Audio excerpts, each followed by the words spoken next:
What is up, ladies and gentlemen? Welcome back to the channel. Today we're going to be talking all about Warzone. This is going to be an in-depth, just complete analysis. I might stutter here and there. I'll try to do my best in editing, but I'm going to break it down. There's timestamps in the description for what specific topic I'm talking about, but the overall overarching topic is how Warzone is failing. And so at the time making this is about 1 year later, right? Warzone has been out for about a year. It came out March 10th, 2020. And at the time making this is March 13th, 2021. So it's been a full year. I'm going to talk about some of the, not really positives, I'll save that for another video, but I'm mainly going to be targeting the negatives, you know, the drawbacks, the flaws in Call of Duty Warzone. Before I start, I just want to say it is a fun game. There's a lot of good memories, a lot of new friends I've made playing this game, so it's a lot of fun, okay? I can't say like I hate this game or anything like that. I think the main reason why I decided to make this video is because I enjoy the game and I want to see it get better, but I can't have fun playing it for a large amount of reasons. If you skip ahead or looked in the timestamps or whatever, you're going to know, yes, there's some obvious ones. Skill-based matchmaking, hackers, bugs and errors. There's some obvious stuff that, you know, you probably know about, you've probably seen other people talk about, but I want to address them and kind of give my experiences through them. I'm hoping to say stuff that you've, you know, haven't heard before, hopefully. I can't guarantee it because I don't know what you've seen or read, but I want to say stuff that matters to me, that's important to me. So hopefully, I don't know, maybe if this takes off, someone at Activision or someone can tweet it to Activision and maybe they can do something about some of these changes. And I think overall, just expressing your voice as someone in the community is helpful rather than just going on Twitter and saying this game sucks, dead game, and all that stuff. That's not constructive enough. That doesn't help anyone. It's kind of just a way that, you know, people want to vent and don't really want to get anything done. But unfortunately, I'm the type of person who wants to get something done. So hopefully, you know, just saying my voice, just getting this out there might change someone's mind, might influence someone in the long run. We'll have to see. Anyway, before I get into it, quick little reminder to subscribe and leave a like if you at any point you enjoy the video. If at any point you agree or disagree with anything, just drop a comment and let me know what you personally think about it, you know? So with all that being said, let's jump into it.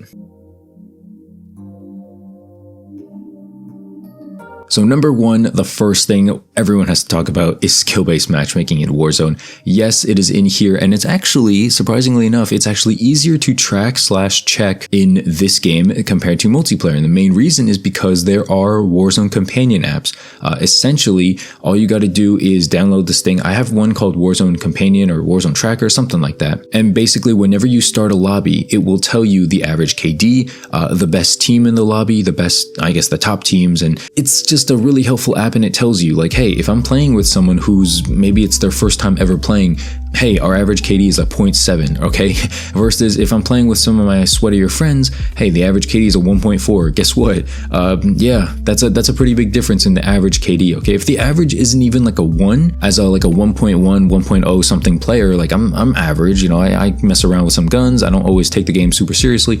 As someone who plays like that, I can be like, oh, okay, I either sweat my butt off so I can get a good gameplay, or I'm just going to take this easy because, you know, I can afford to miss shots. Something I know a lot of you sweats out there can't relate with me is that, yeah, you guys aren't bad players. You guys don't mess around. Every time you drop in Verdansk or Rebirth or whatever, you're using a MAC-10, you're using an MP5 or a Grau or an M4, whatever the case may be, you're using the best you can possibly use because you want to do good, and I really don't blame you because everyone plays games to do as best they can and stuff like that. That's how people have fun, you know. I kind of have fun just messing around sometimes. Of course I want to win, but you know, if I don't win, I'm not gonna like throw a tantrum or whatever. Skill-based matchmaking is definitely a huge issue because a lot of people aren't like me. A lot of people want to win all the time. And when you're facing people just as good as you, guess what? Your chances of winning are not that good. And so, you know, do you really want to spend 20 minutes dropping into Verdansk and then, you know, just messing around, maybe getting some easy kills and then come across a full team of sweats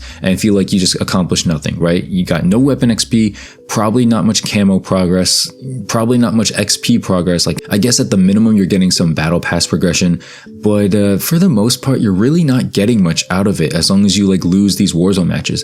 And it's not like you lose one, you win the next 5. It's usually like you lose 10 and then you might win 1, you know? You might win 1. That's the thing. It's like, it's honestly a very slow process, this whole like winning and losing thing, because these games take so long. First off, they take forever to fill and all that stuff, but the sweats, the tryhards, like I don't don't mind a competition here and there. I like playing Modern Warfare Search, and if we 6-0 every single team in the existence, that's not really fun, right? Like, you don't want to face that. You might as well be playing like bots at that point. You want a challenge here and there, and you'll feel better from beating a challenge. However, on the flip side, if I'm playing Modern Warfare Search and Destroy, I don't want to lose 0-6 for like 10 games straight too. That doesn't make anyone feel better, okay? That just makes me feel like, all the years I've been playing Call of Duty, now I suck. Now everyone's just way better than me. They have more playtime, they have better aim, maybe they're cheating. Like, it just makes me question so many things about myself, my play style. And of course, playing people who are better than you is definitely, a great way to grow. It's definitely a great way to get better at the game, but not every single lobby I want to get better. Sometimes I just want to dominate myself, So specifically, as far as like what they should do, in my opinion, is just widen the bracket. I think you need skill-based matchmaking to a certain degree. I'm not going to deny that. You definitely do.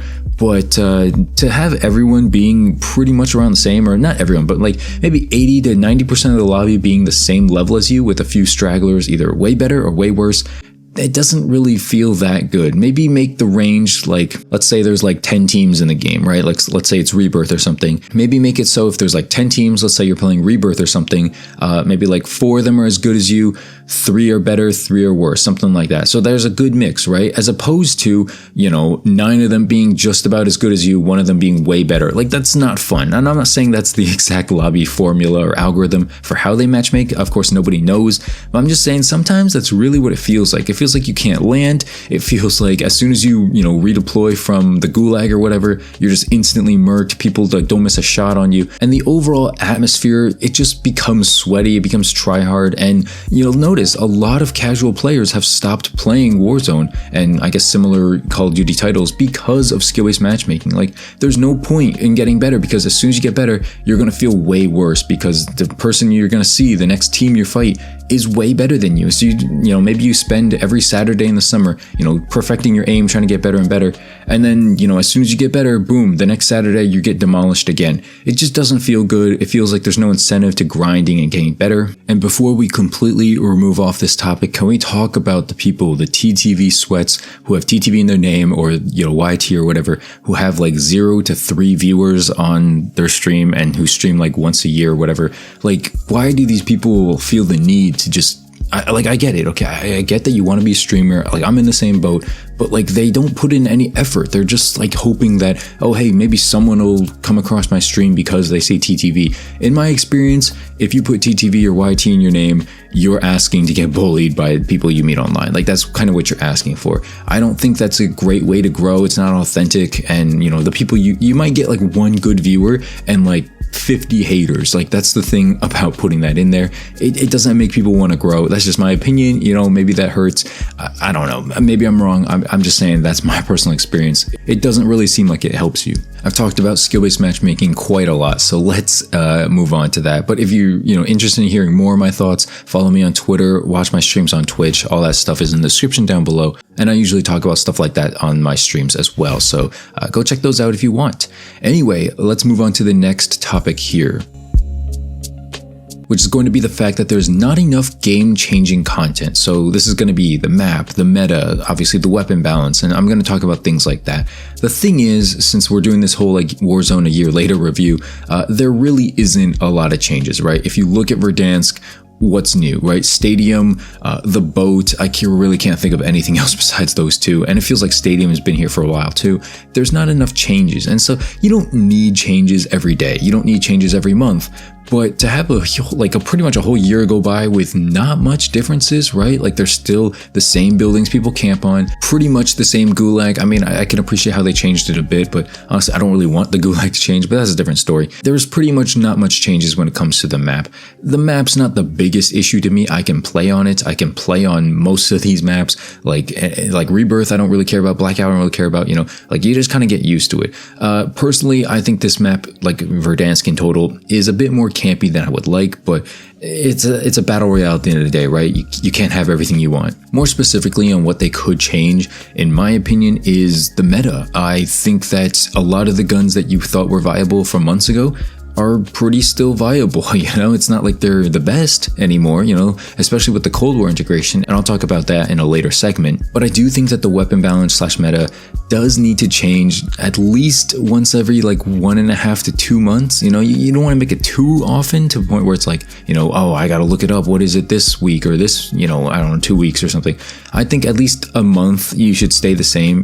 Maybe make the FAMAS from Modern Warfare really good or something. Not necessarily make it good, but maybe like change the meta currently so that like whatever's really good becomes lowered, not to the point where it's unusable, or maybe if you want you can buff it later. But I think it would just be really cool to see certain guns outperform other guns for like a month or something, and then the more knowledge you have, the more up to date you stay with this game, the better you're gonna do. So it encourages Sweats, but it encourages you to pay attention to what's going on in the online atmosphere, as opposed to just whatever you have. I know a lot of people who made Warzone accounts got the Grau leveled up or something, got the M4 leveled up, and never touched another gun in the game. Not in this game, not in Cold War. They're just set. And so I feel like that's really boring. You don't encourage people to go out and try different things, try another weapon. And it's not like you have to try different stuff, but I guess more possibilities of different weapons, like the Modern Warfare FAMAS, the Modern Warfare SCAR, the AUG in Cold War. I know that people say that's good now, but like, I don't know, maybe the Stoner, the RPD, something like that. Just make it so that there's different things that people can use and get away with, and if they're bored or they really can't think of anything else to do or something, they have to get another gun leveled up. It's not a huge concern, but it does create this whole boring factor, where especially if you combine it with skill-based matchmaking, like I said earlier, it's a lot of people sweating using the same gun. It feels like Groundhog Day. It feels like you're playing the same people. It feels like you're doing the same thing, rushing the same routes. I know Verdansk is a big map and all that stuff, but at the end of the day, it can feel pretty small if you go to the same place, play the same people, use the same gun. So I think a weapon shakeup every 1.5 to 2 months is pretty necessary, because at the current moment, it feels like they only do it whenever people on Twitter are just complaining. And I mean, like, that's good that they're actually like changing it, but it takes a long time for them to do it too. That's part of the next thing I'll talk about here. The next thing up here is developer communication or developer feedback. It doesn't feel like, I don't know, it doesn't feel like they really answer as much as they should. Not that they should live on Twitter. I mean, obviously these people have lives. Obviously we're still in a global pandemic and, things are going to be a little slower. But I think they could do more interactable things with the community, not necessarily just answer questions, but send out polls. Hey, do you want to see this gun come back? Do you want to see this gun be better? Do you want to see a map shake up? Do you want to see a new playlist? Like, ask the community on Twitter, on Reddit, like, hey, how do we fix this? What do you think about this? I think they've done a better job since, at launch, definitely way better, but at the same time, there is still room for improvement when it comes to developer feedback and all that stuff. So that's my opinion on that. It's not a huge deal, but it does matter to a certain degree. Next up on the list, and you knew it was coming,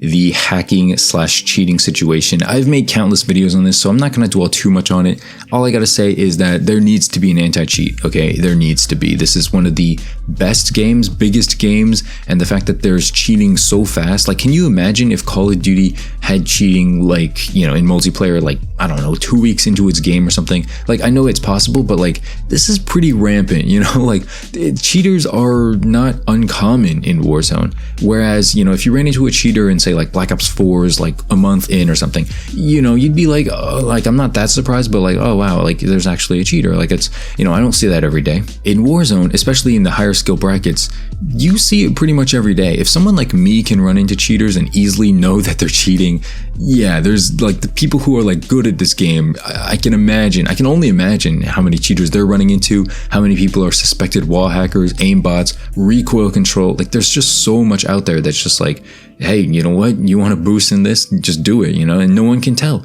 The thing is, you really can't tell unless you're like streaming or like, showing it on stream or something. It's hard to tell. You can only suspect it. And nowadays people are so good that people get accused of hacks all the time as well. Only solution to this is for Activision to buy or develop their own anti-cheat system, software, whatever the case may be. I mean, obviously we know this has to happen. Will it happen at any point soon? Hopefully, but it's, I don't know, a lot of big name streamers, Drifter, Vicstar, a lot of people just, dipped because because Warzone didn't have anti-cheat, and why play tournaments, why risk money and stuff like that on the fact that you can't guarantee you're gonna play a fair fight. Moving on from hacking and cheating, let's talk about camping next. There is not enough incentive to move in this game, okay? With mounting, heartbeat sensors, the fact that Ghost keeps you permanently off the radar, you get punished for moving, you really do. It's the same situation as mono for multiplayer. It's a bit more acceptable here because this is a battle royale, so I think people kind of expect other people to camp, but that doesn't make it more fun, right? You're not going to become a better player by camping your way to the final circle and then getting a few lucky kills. Oh, hey, I won the game with 2 kills. That's not very fun, and people don't want to watch that. I don't have an issue with people camping when it's near the end of the game and it makes sense to camp. But if there's I don't know, how many teams do we spawn with? 50 teams, 40 teams? If there's 40, 50 teams and you're camping with 30 teams left, it makes no sense to me. You know what I mean? It's just why do you play like this? You're not close to winning. You're in the same boat as me right now. It's not like there's 3 teams left and you're oh, I gotta hold this position. That makes sense to me. But if there's 30, 40 teams left and you're just sitting around, just waiting for someone to maybe come by, I feel like that's a terrible way to play. I feel like you're not gonna grow as a Warzone player if you play like that. It just doesn't make sense to me. And a lot of people play like that. I think this can be easily addressed by changing the Ghost perk and maybe making the heartbeat sensor a little less powerful. I think the Ghost perk should not last maybe your entire life, or if it does, maybe make it so you have to get 2 to 3 loadouts in order to get Ghost or something, or just lower the Ghost impact in general. Maybe you have to be moving, maybe your whole team has to have Ghost, or I don't know, man. It makes something happen to the point where Ghost is not everybody's main perk. I know Overkill's out there too, but it's always Overkill first loadout and then Ghost second loadout, which again, like I said before, contributes to the Groundhog Day effect where you're playing the same people, same meta, everyone runs the same thing. I don't know if the camping issue can be completely solved. I really don't think that's something that Activision can control. I think it's just a scared player base who cares about stats a little too much. I mean, like I said, I don't know if it could be changed. I hope it can. I hope people stop playing wusses and just try to have fun with the game, okay? Winning with 2 kills doesn't feel rewarding. I hope people realize that. The next thing up here on the docket is the Cold War integration. This was a big L for Warzone, and seeing as how COD 2021 is going to include Warzone in some kind of way, maybe they're going to dump the weapons in there too, maybe the perks, I don't know. Either way, I think we all know that the Black Ops Cold War integration into Call of Duty Warzone was severely rushed and just not fluid at all, okay? They made certain guns way too overpowered. They made certain attachments broken in the game. It just did not work, okay? And then you had a bunch of Cold War weapons having to figure out how to mount and stuff like that. The entire just setup, the entire balance of the game was just shaken up, and a lot of people didn't like it. Even though it brought a lot of new life into Warzone with the new guns, it just wasn't very satisfying, and it didn't feel hey, this is fluid, this is thought out, It's more oh, hey, how do I work this suppressor with this gun, and why does this gun give me extra range? It just doesn't make any sense. It was not play tested at all. It was not smooth, and I really hope that this integration with the next Call of Duty game is at least tested out a little bit, maybe make it on the same engine or something. There's just a lot of differences here that could be avoided, and they just didn't do it for some reason so far. I think at this point, though, Cold War integration is a little bit better. I mean, I haven't really touched Warzone in a while because of the main issues I'm talking about here, but it's a little bit better seeming. People don't use the exact same Cold War setup that they used to. I mean, I don't know, man. It was not play tested, and that kind of seems to be the theme for a lot of the integration with Black Ops Cold War. I know we were in a pandemic and all that kind of stuff. I know that, testing things online or, across platform is not going to be easy, but at the same time, you'd think Activision, Treyarch, even Infinity Ward and Raven or whoever, you'd think they'd be able to kind of work together, seeing as how they're under the same name of Call of Duty. And the last thing here on my notes here is bugs and errors. There have been invisibility glitches, stim glitches, dev errors. I think that's the constant one now. Vehicles running out of the map, forcing games to close, it's out of the world, you know. I expect a game like this to have errors, you know. It's cross-play, it's cross-functional, there's a lot of things wrong with it. There's 2 games mixed in here too. Like, I get it, you know, there's gonna be issues with it. But I think one of the biggest things, like I said before in the developer feedback part, is that they need to figure out a way to just nip this in the bud faster. Maybe hire a specific team that just searches or play tests for bugs. Like, just hire people to do this, you know. You don't need to just push out an update that's not ready and then have the entire fan base just mad at you. Just push it out to a specific team and then maybe delay the update like a day or two and be like, oh, hey, we found these 3 errors, go fix these first. It's not like you have to playtest every single thing, you know, like driving a vehicle out of the map, you know, devs aren't going to do that, you know, playtesters aren't going to do that. I don't know why Call of Duty players do that. Obviously, your playtester market here in Call of Duty world is way bigger because you're going to have millions of people playtesting for you. But if there's a specific easy glitch, like a stim glitch or an invisibility glitch, that's easy, okay? You can find that out in like, I don't know, a few hours of playing, okay? And it doesn't even take that many people, although I would hire a pretty big team, or at least hire famous streamers maybe, you know, people who play all day. Just hire them, give them some money, be like, hey, play test this update. If it works, you know, we're gonna push it out to everyone. If it doesn't, tell us what needs to be fixed. And these streamers, they make their living on the game. They want to see the game in its best interest. They're not gonna be like, hey, I don't like this about the game, change it. You know, they're not gonna ruin the game. At least I hope they wouldn't. Right there, that's like small, like 2-minute idea I thought of that could save a lot of people a lot of headaches, but I don't know. For some reason, they don't want to spend their money on things like that. They just want to, you know, keep selling you stuff in the store. So I don't know, man. These are my thoughts on how Warzone is failing. Like I said, it's not a terrible game, okay? There's a lot of issues with it, you know, but I do enjoy it at the end of the day. I do have many hours in it, and I like the game, okay? I want to see it get better. I know you do too if you're watching up to this point of the video. If you're still here, leave a like and subscribe, and most importantly, leave your feedback. What do you agree on? What do you disagree on? Did I miss anything on how Warzone is failing or dying or whatever you want to call it? And, you know, with all that being said, thanks so much for watching. One of the longest videos on this channel, but I hope you enjoyed it. Thanks so much for watching. Have a great rest of the day, guys. I'll see you in the next one. Peace.